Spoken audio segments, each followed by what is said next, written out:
Nigeria is it's a beautiful place, beautiful people, but it's just very difficult to get things done there. Um, I think that and I don't really know why, but it is really difficult to kind of streamline processes. If you want to film here, you fill out some paperwork, or go to a local municipality, and then it's done. You can film and do whatever. There, it's like talk to that person, this person. It's like a runaround, just a big circle. And then there is. I know we say it a lot. There is a lot of corruption.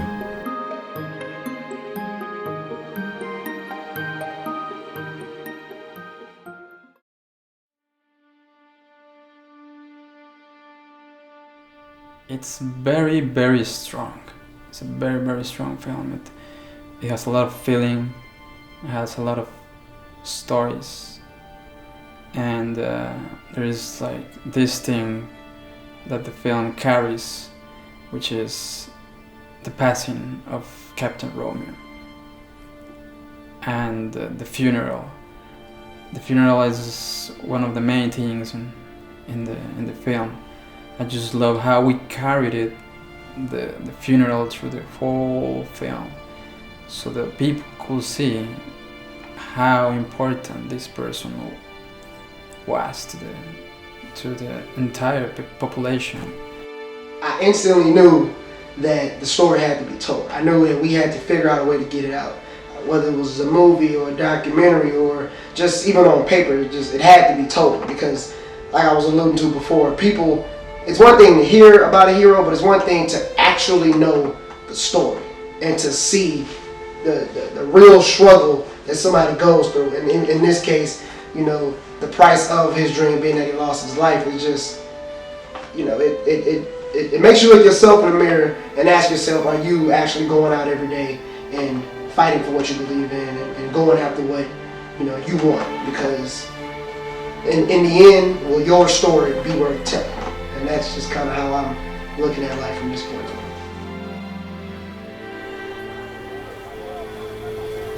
The most difficult, I'd have to say, the market.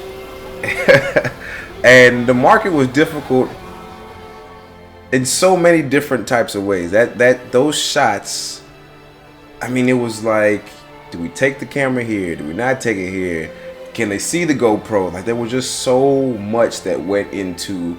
It was a situation we couldn't control.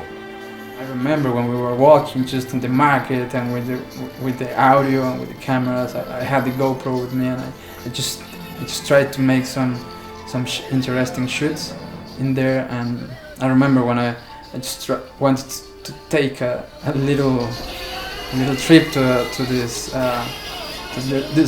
bus, but it was like crazy. It was just walking around there. I mean, at the end we just got the very amazing shots in there, like from the roof, and it was difficult. For me, the most difficult, it was in the village, and go to the boats, because the camera, the night carrier, it was a very extremely hard lens. And the boat is moving all the time.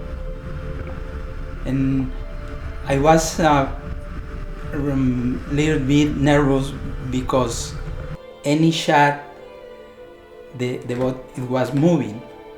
And I think it's okay, or the shoot is moving. It was difficult in this part. In the river, it was like Lorenzo said, it was a little bit difficult because of the movement of the boat.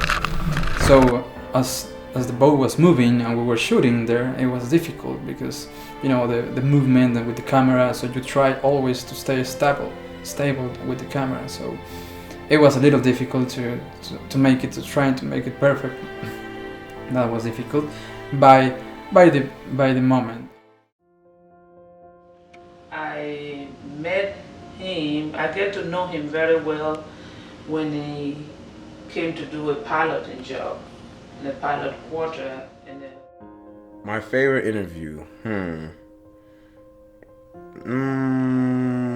I'd have to say Bello Boko. He was just a very passionate speaker. He's very passionate about the situation at hand and just about Nigeria in general. Justice must be put right. You have to find a way to present our case and make sure that we get our fair share of what belongs to us. He was always, sustaining us, motivating us. My favorite interview was is two. One, Captain Emlyn. He's just saying the truth. He's just saying what really happened. But it was so difficult to establish something on a permanent basis in Nigeria. A, because I wasn't a Nigerian, that didn't go down well. But I could work with Romeo. My favorite part is in the village again, because I saw the most important part to know the family Romeo, and I saw the people in the village, and it was very kind people. The music, I just love the music. We have two very important musicians in here. One is Dexter Britain, who the music of him is just a classical music. It's a very strong music, very feeling. You when you hear the music, it's just amazing how the classical music helps to make any kind of moment a better moment. And also, I mean, the live music. I remember us shooting the musicians, the band playing in Nigeria, but having that sound, play throughout the film in different portions of the film, it really, I think it brought some authenticity to the film, like a sense of a connection, a connection to the culture and things like that.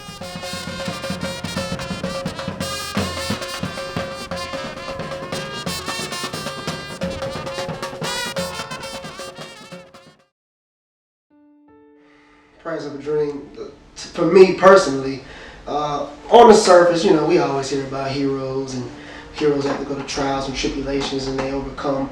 But for me, I, just like other people involved, have a personal stake in this story, because you hear about heroes, you dream about heroes, you see them on TV, but to actually know a true hero and to know his struggle, what he went through, and to even in his present time see how his life has impacted others, it's just truly remarkable. I'm just blessed to even be a part of the whole thing, to be honest. I expect the documentary in many festivals. I would like to see the documentary in African festivals and Latin American festivals. I expect with this film people can see how important was Captain Romeo Itima. He was such a great man with a great vision of what he wanted to do, what he achieved, and what he wanted for the people in the village in Nigeria and the full country of Nigeria as a whole. I really expect, this film is so strong, this film is full of feelings and full of truth, full of beautiful shots. I expect it to touch lives, like internationally. I really expect it to be seen on an international level. How that happens, whether it be in the film festivals or through Netflix or whatever the case may be, I do expect a lot of eyes on this film, a lot of people to watch it, and a lot of people to be inspired and sympathize and empathize with the story, because I think it's a tale we hear all too often. People working hard and and sometimes either falling short or getting to their goal and not really being able to fully enjoy it. So I think it's a story for everybody, a story for the world to see. So I expect the world to see it.